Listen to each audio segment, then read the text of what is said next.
Ah, yes, the magnificent Trolley Sourbright Crawler, also known as Trollicus brightolus. The worm's captivating neon colour makes it an easy, gummy prey. Trolley! It's a surprisingly sour, invitingly chewy, staggeringly snackable species unlike anything else found on this planet. Eat me! Delicious. Visit trolley.com to shop now. Trolley, eat me! You're listening to Away with Words, the show about language and how we use it. I'm Grant Barrett. And I'm Martha Barnett. There is a wonderful new word making the rounds in linguistic circles these days, and it is rogeting. Rogeting, like the thesaurus fellow. Exactly, with a capital R, R-O-G-E-T-I-N-G. And it's defined as disguising plagiarism by substituting synonyms one word at a time with no attempt to understand either the source or the target text. Oh, yes, yes. It's wonderful. It's the creation of a guy named Chris Sadler, who's a lecturer at Middlesex University, and he was left scratching his head over some student papers. He teaches business information systems. He came across, for example, a line in a student paper that went like this. Common mature musicians and recent liturgy providers are looking to satisfy Herculean personalized liturgies. I don't know. What do they mean? Well, I mean, clearly they're right-clicking and using their thesaurus. Yeah, and just they're popping any old word in without thinking about it. Right. So for mature musicians, that was big players, and recent liturgy providers was new service providers. My favorite, however, is the phrase sinister buttocks. Apparently that showed up in a student paper. Instead of, what was it, left behind? Yes. Yes. And I've seen similar, there's an anecdote that I don't remember where I picked it up about the kid who's talked about for the weekend that he corroded a pizza because he went to the dictionary and decided the word eat wasn't fancy enough and corrode is a synonym of eat. And then there's an episode of Friends where Joey's write a recommendation letter and Joey's supposed to say they're warm, nice people with big hearts, but instead he decides to fancy it up with a thesaurus and he writes, they're human prepossessing homo sapiens with full-sized aortic pumps. And this is a problem. The misuse of the thesaurus is well known. It is part of the beginning of advice for all writers, which is never use a word from a thesaurus unless you already know it. Exactly. The thesaurus should remind you of a word you know, not offer you a word you've never heard of. Exactly. And of course, students shouldn't be plagiarizing in the first place, but they might get caught if they use a thesaurus, well, right? unfortunately, it's not just students. It happens in the business world as well. Oh, that's a good point. Yeah. Well, this is the place to talk about all kinds of language, so call us, 877-929-9673, or send your questions in email to words@waywardradio.org. Hello, you have a way with words. Thank you, and so do you. Thank you. Hi, who is this? Hi, my name's Tom, and I'm out in UC San Diego. Oh, hi, Tom. Yay. Welcome to the show. Thank you. What's on your mind? Well, what I'm confused about is the word next. Like if I make a reference to the word like next Thursday. I recently missed a meeting because of the ambiguous use of this phrase. Oh, you did? So if I say on a Friday that I'd like to visit you next Thursday, I think it's 6 days from now. That's clear. If I say on a Wednesday, let's meet next Thursday, okay, that's fine. That's 8 days from now. Oh, is it?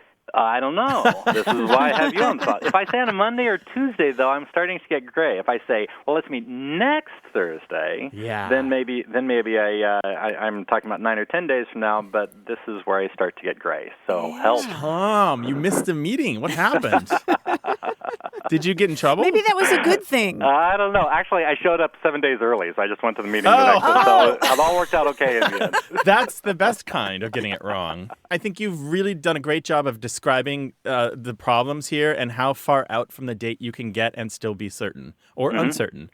This is utterly context dependent, and this is never fixed. You never know what they mean by next Thursday unless you ask them.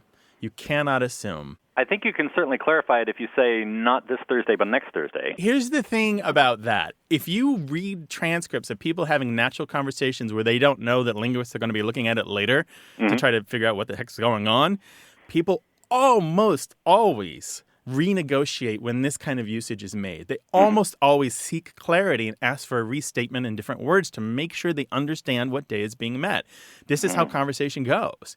And if you fail to do that, then you do show up 7 days early and get the date wrong, or you show up late. Okay, well, I thought you grammarians would have had this sorted out long ago, and so I guess it's just part of the negotiation of the conversation. We are victims of this horrible creature called English, which is not clear and logical at all. Well, Wonderful. I tell you, Tom, there are a couple of guys who have tried to solve this problem just in the past couple of months. If you go to oxtweekend.com, that's oxtweekend.com, these two guys are proposing that we refer to that weekend after next as oxt, O-X-T. They just sort of arbitrarily came up with this word in order to solve this kind of problem. So let's throw another word in there just to mess things up even more. We can create more confusion. That's great. Well, but then there's the question of the weekend, because Europeans and Americans think of a weekend as or the week as starting on the Sunday or starting on the Monday. So maybe there's further ambiguity that goes in even with that expression. There is, because some people will throw in all of Friday, and some people throw in only part of Friday, right? There and some you go. people actually don't include Sunday at all. They're like, no, Sunday's the start of, look at my calendar. Right. The week starts with Sunday. All of my friends, the weekend starts Thursday night, so I don't know. Oh, academics. I see. That's how it is in the college world. Yeah, that's Little Friday. There you go. Little Friday, right. Here's the thing about this. In the immortal words of Humpty Dumpty, the problem with this is when I use a word, it means just what I choose it to mean, neither more nor less. This is the problem, is that in our minds we know what we mean, but it's not necessarily transmitted to the hearers. That's Clearly. the problem. RN clearly. So, Well, I like the description that a conversation is a negotiation. It's a give and take. I mean, it's not always perfectly clear. That makes a lot of sense. We repeat ourselves far more than we know until we look at transcripts of our own speech, in which we're horrified and vow never to speak again. Wonderful. All right. Well, thank you very much for your time. Really appreciate it. Thank you. We're glad to muddy the waters, Tom. All right. Take care. Take care. Bye-bye. See ya. Bye. It'll never be resolved, right? never. Maybe we'll help you sort out your language confusion. Maybe we'll add more to it. 877-929-9673. Email us, words@waywardradio.org.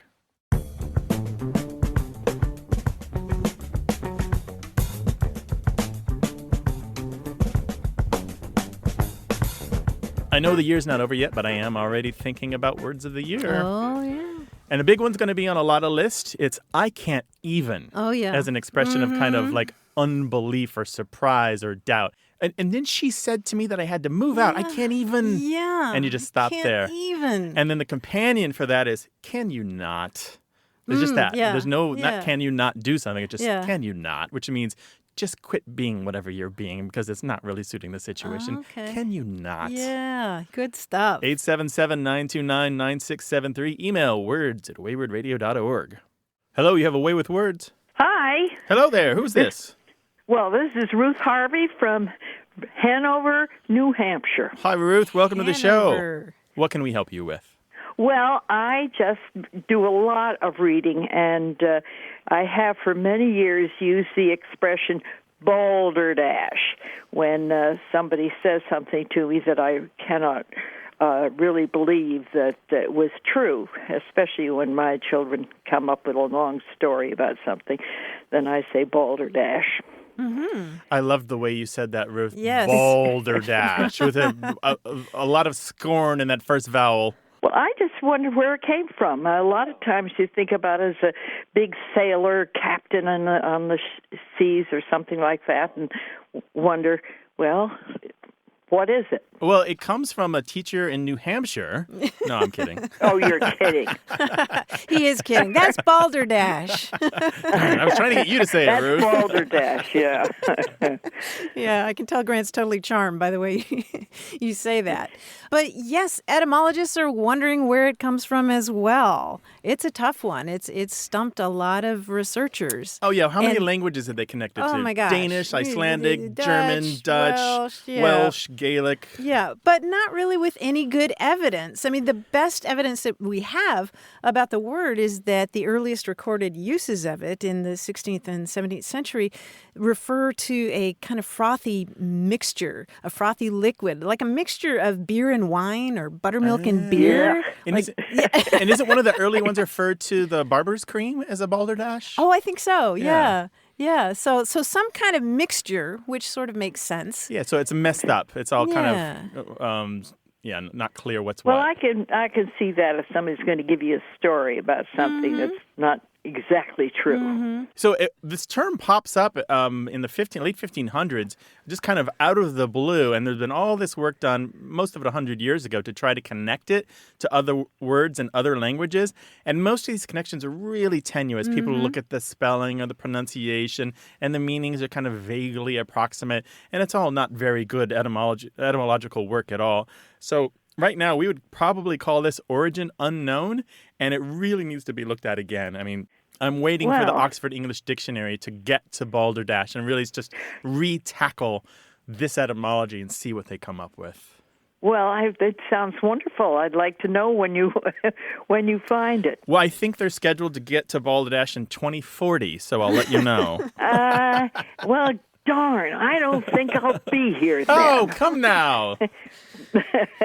Well, but it's a fun word, and you know what? I'm really delighted to hear that it's still in wide use and that somebody like you is teaching your students, because it is one of these really expressive words that we should never discard. It's glorious. I love it. Oh, I love the word, and I've not long ago read in the paper somebody had used the word as something that the editor of the paper allowed in the write-up. But I don't remember where it was. Oh, I should hope so. Somebody in the sports pages, no doubt. They get away with so much. Okay. Or the opinion pages. Ruth, thank you so much for giving us a call, all right? All righty. Bye-bye. Bye-bye.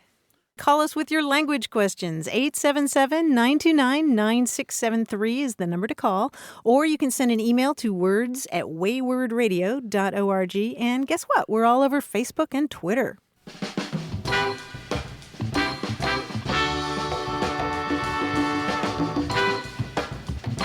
We were talking at the top of the show about thesauruses and reaching for words maybe beyond your reach. And it's been interesting for me to look at some advice from writers about whether to use thesauruses and how. Irish novelist Roddy Doyle wrote in his Rules for Aspiring Writers this advice. He said, do keep a thesaurus, but in the shed at the back of the garden or behind the fridge, somewhere that demands travel or effort. Chances are the words that come into your head will do just fine. Right. Maybe when you're on the way to find the thesaurus. But I think that's a really good principle. And just I think don't let that be your default. Yeah, there's an interesting thing that happens with the new writer. They don't have the confidence in their skill, and they don't have the confidence in their vocabulary, and they do reach, just like you said. And it is probably the number one thing that writers need to have beaten out of them in whatever MFA class they're going through, because it is a mistake almost always. What do I usually say? Something along the lines of read above your level, but write below it. Yes. Write less than you were capable of writing, because that's going to be better. We'll take your writing advice. What do you tell your children or your students or your grandchildren when you want them to write well and to be confident about it? 877-929-9673 or email words@waywordradio.org.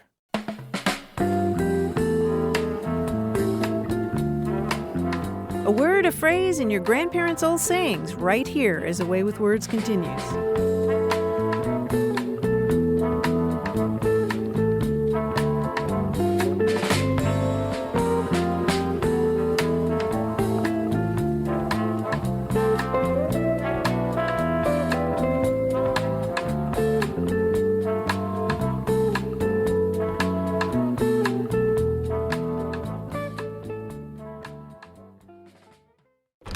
Sergeant and Mr. Smith, you're gonna love this house.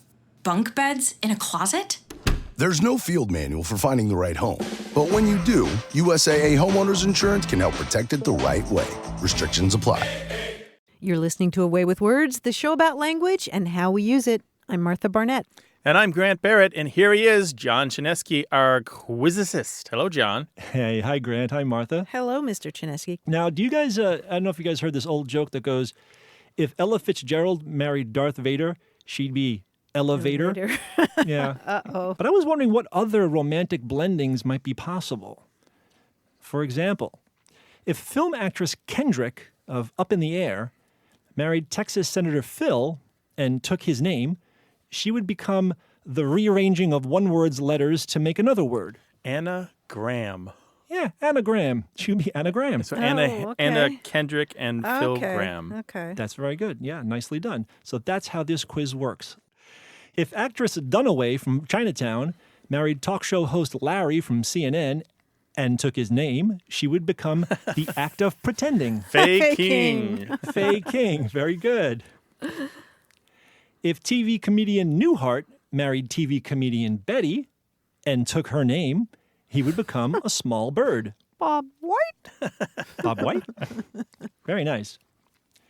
If singer Astley of Never Gonna Give You Up married playwright George Bernard and took his name, he would become a human-powered conveyance. Rickshaw. Rickshaw, yes.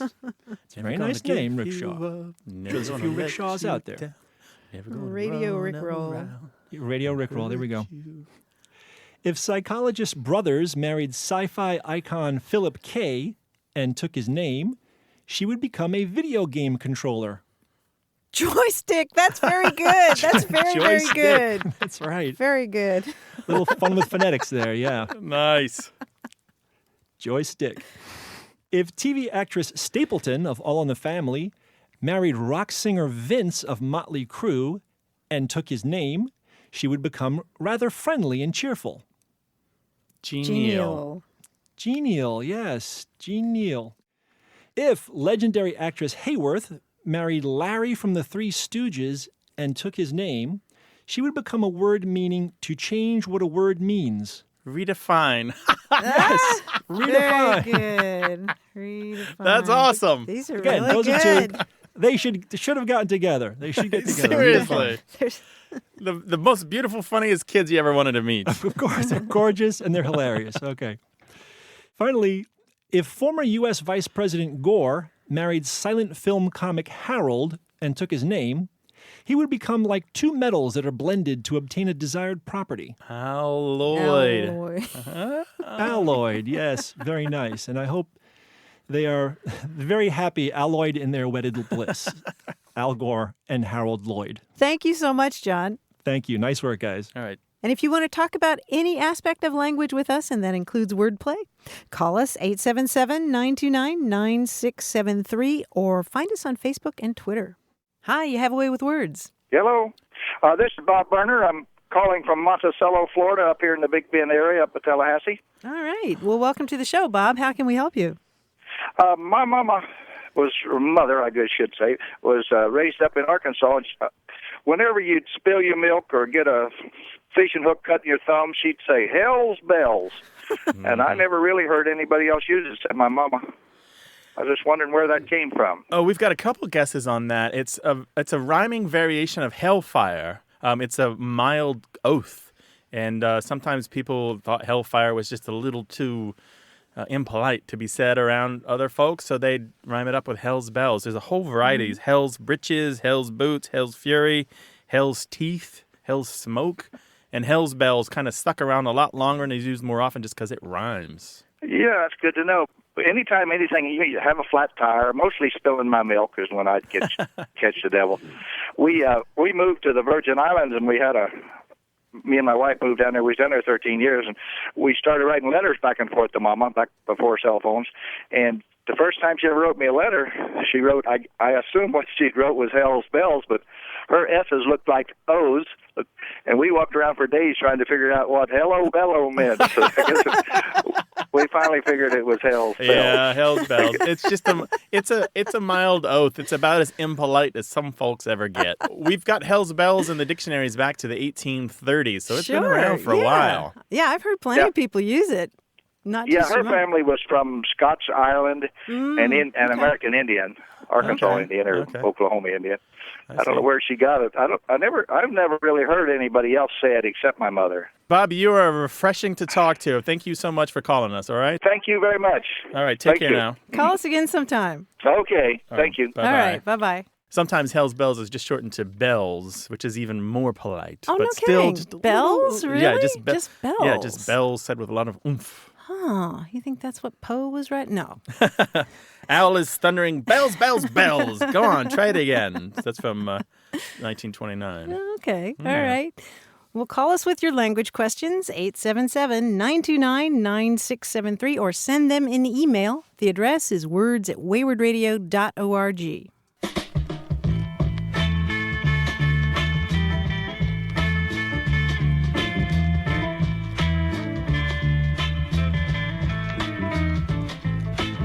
Continuing our conversation about using a thesaurus, I was looking at a memoir that talked about this guy's experience of going to a prep school in New England and feeling insecure, and so he used a thesaurus when he was writing this paper. And he wrote, "It was a story about emotions, and I was trying to find a unique way to describe tears running down my face. My discussion of lacerates falling from my eyes did catch the teacher's attention, but not in the way I had hoped." So, of course, he wrote he was looking for a synonym for tears, and he looked up tears instead of tears. Yeah, and you know who that was? Who was it? Former President George W. Bush. He writes about that in his book, A Charge to Keep. Yeah, he's not alone, right? So many of us that did that, always looking for. You feel like you're not good enough when you write for other people, don't you? Yeah. You always want to put on your best face, and maybe it's like renting a tux. You're renting nicer clothes than you actually own when you take these words that you don't really have in your vocabulary. Yeah. Oh, that's a good analogy. 877-929-9673. Email words@waywardradio.org. Hello, you have a way with words. Hello, Martha. This is Diane Deckerhauser calling from Poway. Hello, from Poway, California? Yes, indeed. Well, welcome to the show. How can we help you? I was chatting with a friend, and we were talking about dogs and kids and whatever, and I was saying that my dogs were rat-finking all over the house, and it was driving me crazy. And she said, "Rat-finking, what's that?" And I said, "Well, it's when the dogs are kind of going crazy all over the house, and they're playing and they're carrying on and barking and having a good time." And so she said, "Oh, I've never heard of that before. Does it apply to kids also?" I thought, probably. I don't know. Yeah, if they're chewing up the couch, sure. Yeah. So I thought, I started to think, well, where does it come from? And I remember using think in the 60s, and as somebody was a snitch or a bad person or something. But then I don't know how it evolved into dogs and kids rat-finking around the house. Well, Diane, if you grew up in the 60s, then maybe you remember, I remember those little those little plastic rat-finks that everybody had in elementary school. I've never heard of them.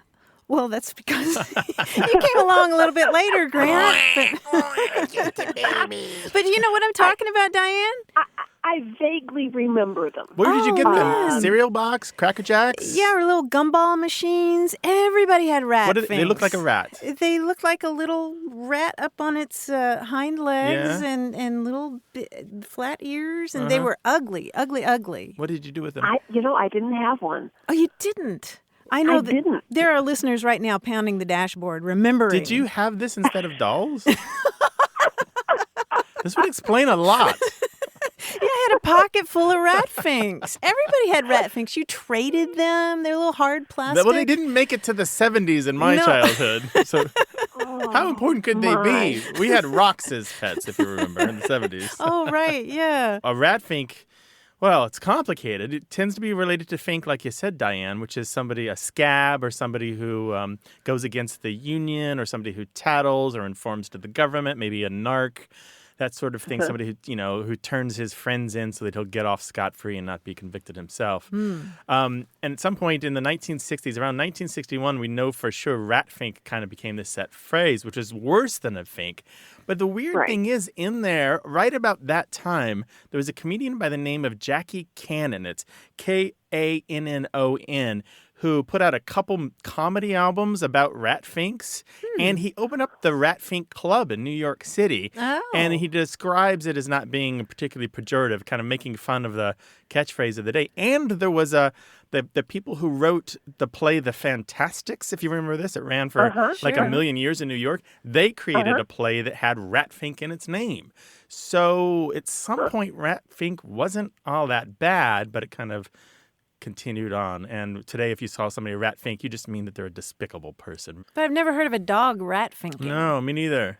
I wonder if it's just a family thing because we've used it for years, I think.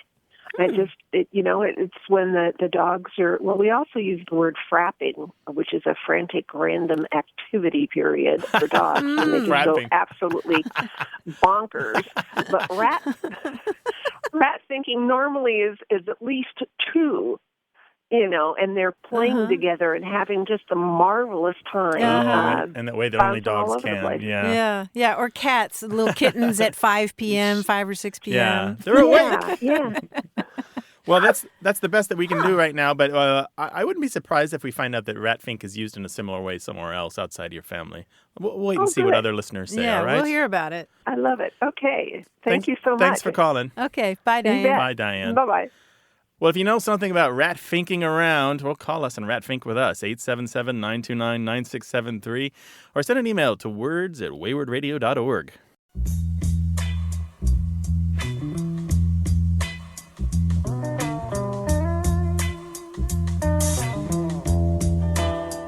I came across an expression the other day that really caught my fancy. It has to do with describing when you're speechless. You're so surprised that you're speechless. Okay. And you say, I felt like the boy when the calf ran over him. Have you heard this? No, I haven't. That sounds terrible. What happened? I don't know, but I thought that this must be like a one-off, but then I started looking for it, and it appears again and again. How far back in does books, it go? At least to the mid-1800s. It makes me think of little kids, when something really surprising happens and they just sort of stand there dumbfounded, Yeah. I mean, having something unexpected, I don't know. But if you Google this, you come across a lot of uses of, like the boy when the calf ran over him, I had nothing to say. Like the boy when the calf ran over him. I wonder if there's a connection there, some story that we don't know about. That's what I was wondering, or a famous joke book or a passage in song. the Bible or something. If I could overthink this for a minute, I go ahead. wonder if it's about misjudging the baby animal. Because it's a baby animal, you're like, it's just a baby cow. It can't hurt me. And yet, it's still 2 or 3 times the size of a boy, even though it is just an infant itself. Maybe that's it. And then, you get knocked over and there's really nothing more to say. No, you're right? done. And the calf is capering in the fields. Yeah. So I wonder if any of our listeners have heard their parents or grandparents use that term. Or maybe you use it yourself. Like the boy who was run over by the calf. Like C-A-L-F, right? Like the boy when the calf ran over him. Like the boy when the calf ran over him. Say. C-A-L-F. All right, let us know. 877-929-9673. Email words@waywardradio.org. Hello, you have a way with words. Hi there. Hi. Who's this? This is George Olson from Exeter, New Hampshire. Hi, George. Welcome to the show. Thank you. Well, I've been blessed all my life, or most of my life, to be married to a wonderful woman from eastern Kentucky. Uh-huh. And over the years, she and her mother have shared a number of terms that I, being a boy from Pennsylvania, struggled with. Things like redden up and out ginnin', and most recently when, W-E-N, words that I had never really understood before. But fortunately, I've been able to follow up on. But there's one that just stumps me, and that's swarpy. Swarpy? Swarpy. Okay, Yep. What's swarpy and how do we use it? Sure. Swarpy describes a piece of clothing that is ill-fitting, generally too large. In a sense, it would go like, oh, Mom, this coat's swarpy. And it's always large. It doesn't seem to apply to things that are too tight. Mm-hmm. And also, I've asked, people aren't swarpy, only clothing is swarpy. Okay. This is interesting. There's a couple things at play here. This is a distant use related to the more mainstream, as far as it goes, use of swarpy, which refers to clothing that is long and free hanging and swinging. And it might actually even brush the ground or like kind of twirl out when you turn your body, that sort of thing. And it's related to old Scots words having to do with very similar things. A branch might swap, or wind might swap. So S-W-A-P. Swap. Yeah. And you'll find that all of these words are connected back into the darkness of English. Swoop and swarp and swap have lots of interchangeable meanings and senses. And in some cases, they lose their R or get their R depending on the local dialect of English that they're speaking. So we consider them all to be etymologically related in a very forceful way through multiple reinforcement paths. But this is really derogatory. Is that Is it generally the case? It's definitely a negative term. Is it enough to cause a fight? Well, no, they're pretty peaceable people, so no, I don't notice them.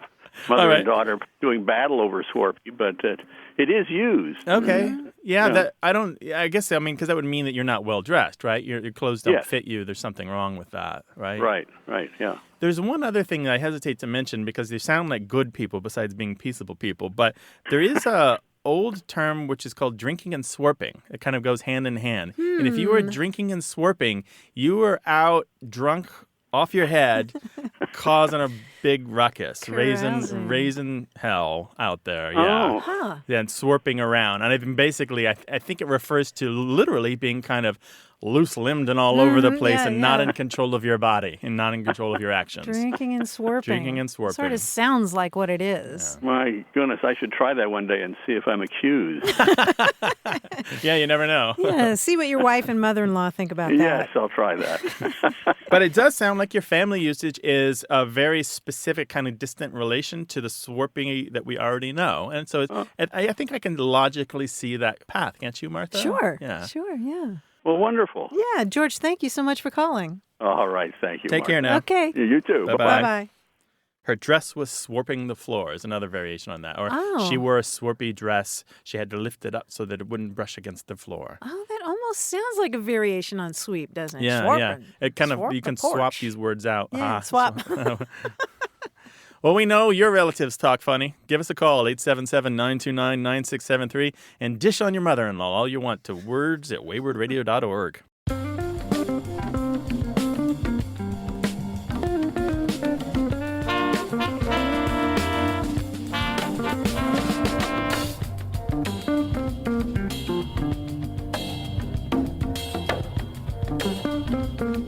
If you want to feel very left out of culture, go read books of old proverbs. And there's this whole world of agriculture that we don't live in anymore, and all the proverbs that go with it. One that I came across recently, which I kind of love, it's to say somebody is between hay and grass, and you're suggesting that they're weak or feeble. Between hay and grass? Yeah, because hay and grass, they bend easily. They're easily stomped on, broken, knocked down, that sort of thing. Easy to cut, easy to manage. So they stand up straight, but with the slightest bit of opposition, they fall down or bend. Oh, between hay and grass. So if he's between hay and grass, it means he's easily beaten or subdued. Huh. Yeah. Interesting. And it's an old one. It goes back to 1700s. Oh, good grief. Yeah, well, I would have had no idea. Are we a proverb culture anymore? Do English speakers really fall back on any but the most common of proverbs? That's a good question. I mean, all I can think of when you say that is it's always something. Modern proverbs. Maybe we've just replaced them with catchphrases that we get from popular culture. 877-929-9673. Email words@waywardradio.org. This episode is brought to you by Tinder. You matched, chatted, vibe checked. Now it's time to meet IRL. So what's stopping you? Tinder is making dating safer and easier with their excellent safety features, like Share My Date, the best way to let your friends know your plans, while Moonlight allows you to discreetly call emergency services, and Are You Sure will prompt people to think twice before sending a potentially harmful message. Explore all of the possibilities for yourself. It starts with a swipe. Download Tinder today. You're listening to Away with Words, the show about language and how we use it. I'm Grant Barrett. And I'm Martha Barnett. Think about the last time you ate in a restaurant. Now picture the menu. Did it use words like fresh or delicious or flaky? Or was it really specific like Monterey Bay squid and wild Copper River salmon with rosemary thyme polenta? Chances are if the description of the food was that detailed, you were probably in a more expensive restaurant. And of course, there's no surprise there. But now we have data to back that up. because there's a linguist at Stanford named Dan Jarofsky, and he and his colleagues analyzed a database of 6,500 restaurant menus across the United States describing 650,000 dishes. And when they crunched all that data, they found that, quote, every increase of one letter in the average length of words describing a dish is associated with an increase of 69 cents in the price of that dish. Whoa! Big words mean big money. That's right. Those are some expensive adjectives, right? Mm-hmm. So there really is such a thing as $5 words, right? And he and his colleagues report this in a new book that's called The Language of Food, A Linguist Reads the Menu. And a couple other things they talk about include the fact that if you're saying fresh and delicious on a menu, those are described as status anxiety words. If you're in an expensive restaurant, you're not going to have to say that, right? If you have to talk about it, if you have to say so. Right. So if you say fresh, you probably are in the drive-thru at Wendy's. Yeah. And the other thing about it is that the more expensive restaurants are 15 times more likely to describe where the food comes from. Ah, very good. Yeah. You know, if you want to get deep into how menus have changed over time, I recommend going to the New York Public Library's menu database, where they have 17,289 menus with more than 1,200,000 different dishes. What? Yeah, it's crazy. Oh, my gosh. So they've got stuff going way back, more than 100 years, including gentlemen's clubs, some of the earliest Chinese-American restaurants, cruise line menus, the stuff you might have been, one of the big famous ships that cross the Atlantic every week, that sort of stuff. Gosh. Really interesting stuff. And a lot of it is plain spoken. I mean, you would go to a fancy restaurant, it would be something like porterhouse with egg, and you're like, that's it. Yeah. There's no extra Back in the adjectives. day, yeah. There's no drizzled with a sauce. It's interesting because there may be a trend to go the other way among expensive restaurants now. Some of them are getting so minimalist that they're giving you the menu afterward as a souvenir. So it's just like you just sit back and say, "Okay, hit me, chef." If you've seen something crazy on a menu, either just too elaborate or too funny or just completely wrong, give us a call, 877-929-9673, or email us, words@waywardradio.org. Hello, you have a way with words. Hello. Hi, who is My this? name is Jean, and I'm from northern Michigan. Hi, Jean. Welcome to the show. Hi, Jean. Hi. What's going on? There's a word that I used as a child growing up in the state of Maine, and it was the word spleeny. And my question is it still in use? And I will tell you the context in which it was used as when I was a child. And it would be when, like, my mother was taking a splinter out of my finger, and I would be cringing and pulling away, and she would say to me, "Don't be so spleeny," meaning that I was overly sensitive to the action to my body, evidently. Mm-hmm. And I just thought that this was what everyone used. Well, as a young married lady, I moved to Michigan. And I remember getting a shot from the doctor, and I looked at him and said, "I'm going to have to turn away because I'm a bit spleeny." And he looked at me as if I were speaking a foreign language. And it was at that point I realized that not everyone used this word. And also, is it ever used since then? I don't know. I've not heard it. You're worried that you're the last remaining spleeny speaker, huh? I think I am. Well, this is fantastic, Jean, because your story fits exactly with the research that we have. Oh, nice. Yeah, it shows that the term spleeny in the United States is chiefly heard in New England, and it has to do with being overly sensitive to feelings of fear or pain or distaste or even hypochondriacal. But spleeny has been around for centuries, just referring to 200 years plus, right? Yeah. In England, referring to somebody who's sort of ill-humored, and it goes back to the idea of the spleen affecting your mood. So we used to ascribe some emotions to sourcing from the spleen, right? Mm-hmm. The same way we still describe certain things as coming from the heart. Yes, yes. Yeah, The spleen was thought to produce the bile that produced melancholy back in the day.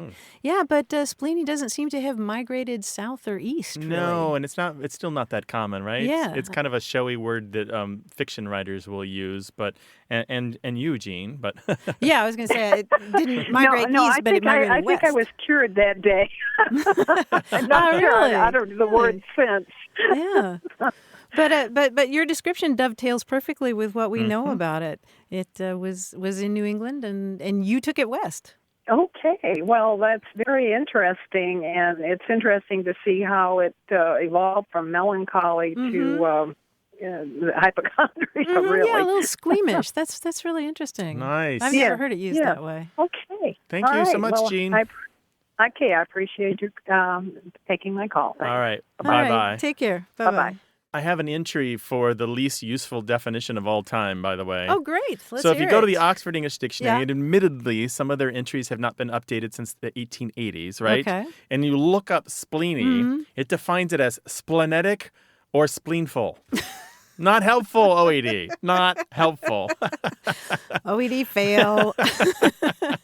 Again, I don't think it's been updated in a long time, but still. Being a little spleeny, Grant. A pitch. A potch. A pitch. A bit. A dite. That's what they say in Ooh, Maine. nice. A dite, a little bit. A dite spleeny, yeah. yes. A dite spleeny. Well, we'd love to hear your questions. You said something, people didn't understand it, and now you want justice. This is the place to go. 877-929-9673 or email words@waywardradio.org.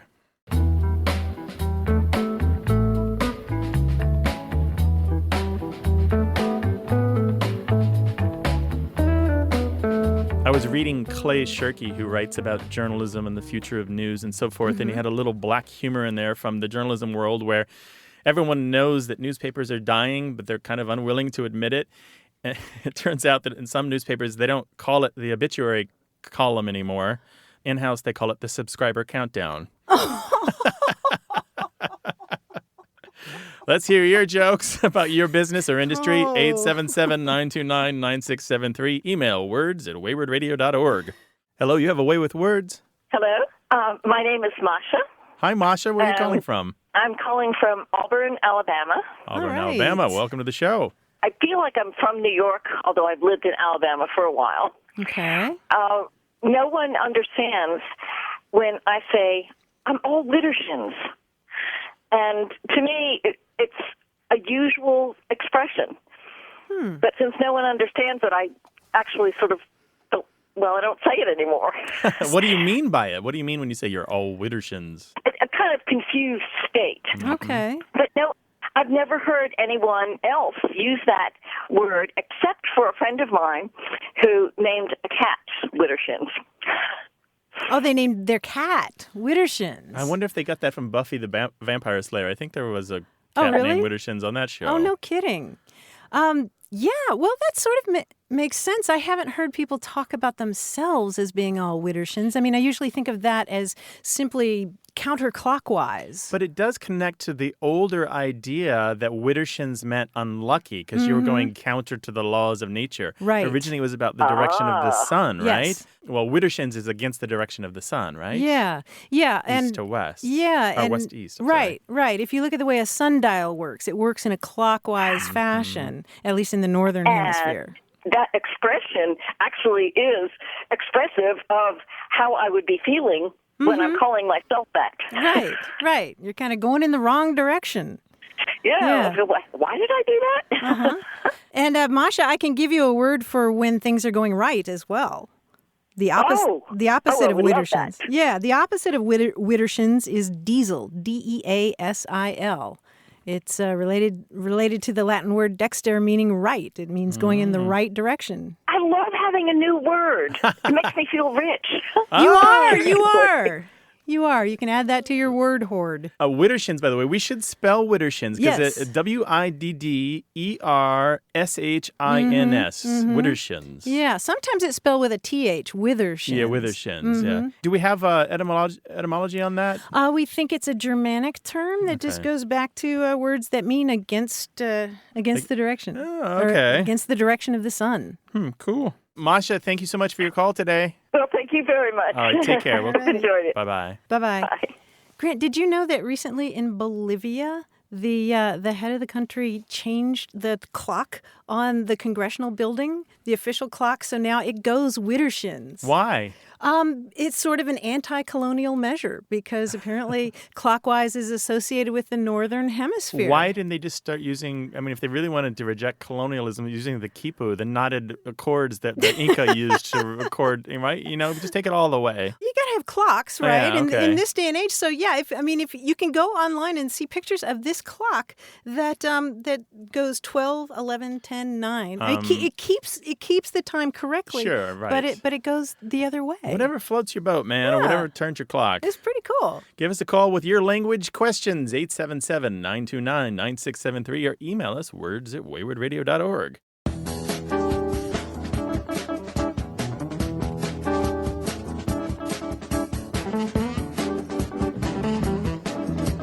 We've talked before about paraprosdokians, those statements that go one way and then take a sharp right turn. Yeah, it's a reality TV show, right? No.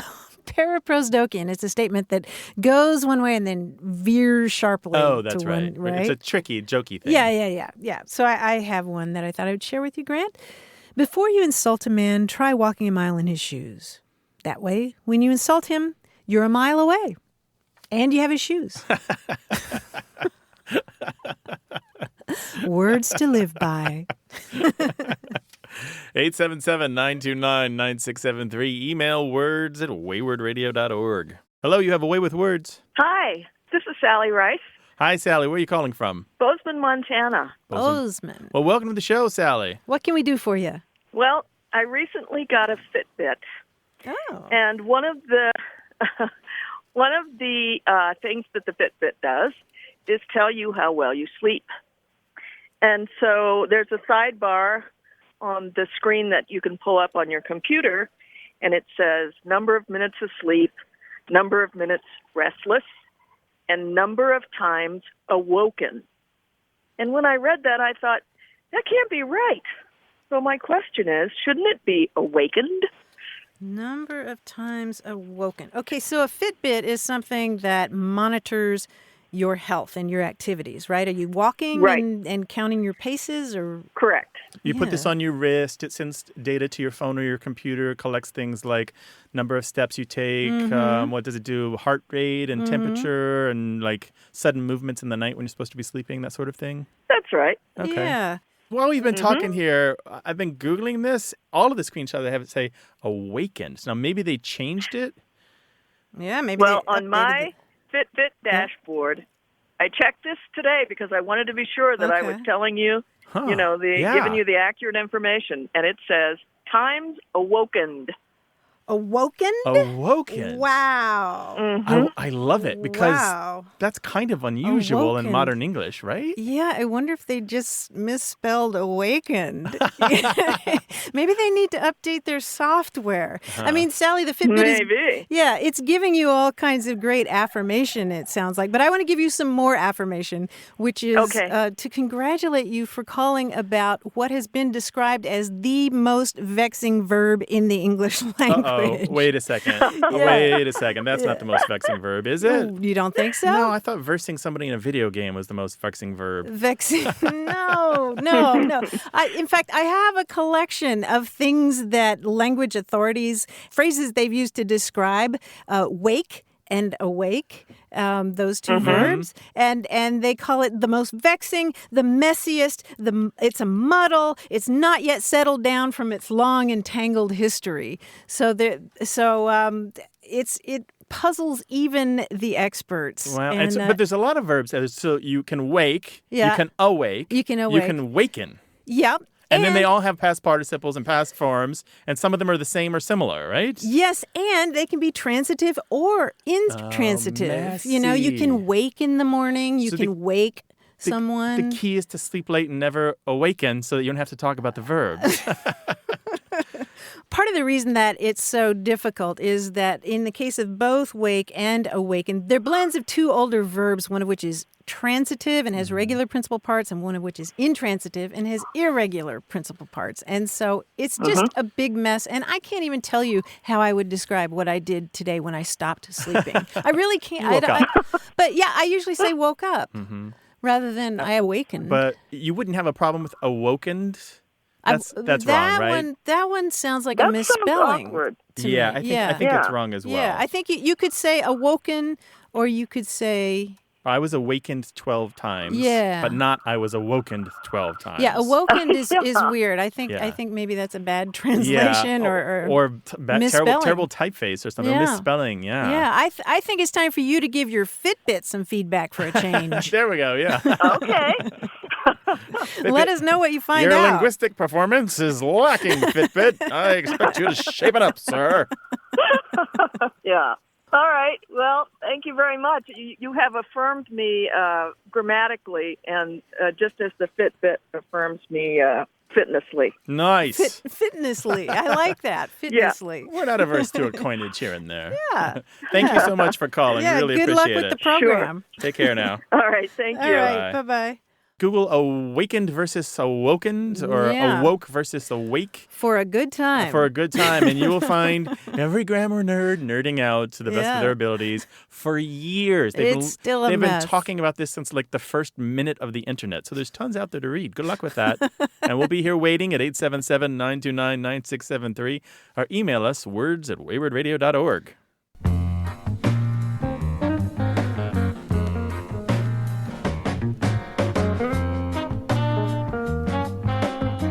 Grant, I came across this great quotation about words the other day. It's from Ingrid Bergman.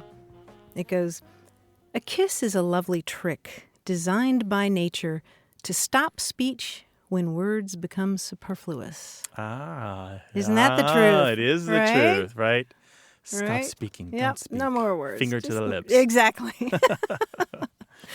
Call us to talk about language. The number is 877-929-9673, or you can send us email to words@waywardradio.org. Things have come to a pretty pass. That's all for today's broadcast, but don't wait till next week to chat with us. Find us on Facebook, Twitter, iTunes, or SoundCloud. Check out our website, too, at waywardradio.org, where you'll find a dictionary, a newsletter, mobile apps, and a discussion forum. And you can listen to hundreds of past episodes for free. You can also leave us a message anytime, day or night, at 877-929-9673. Share your family's stories about language, or ask us to resolve language disputes at work, home, or in school. You can also email us. That address is words@waywardradio.org. Our senior producer is Stephanie Levine. The show is directed and edited this week by Tim Felton. We have production help from James Ramsey and Tamar Wittenberg. Away with Words is independently produced and distributed by Wayward Inc., a nonprofit supported by listeners and organizations who believe in lifelong learning and better human communication. The show's coming to you from the Recording Arts Center at Studio West in San Diego, California. Thanks for listening. I'm Martha Barnett. And I'm Grant Barrett. Bye-bye. So long. I like tomato, potato, potato, tomato, tomato. Let's call the whole thing off. But oh, if we call the whole thing off, then we must part. And oh, if we ever part, then that might break my heart. So if you like pajamas and I like pajamas, I'll wear pajamas and give up pajamas.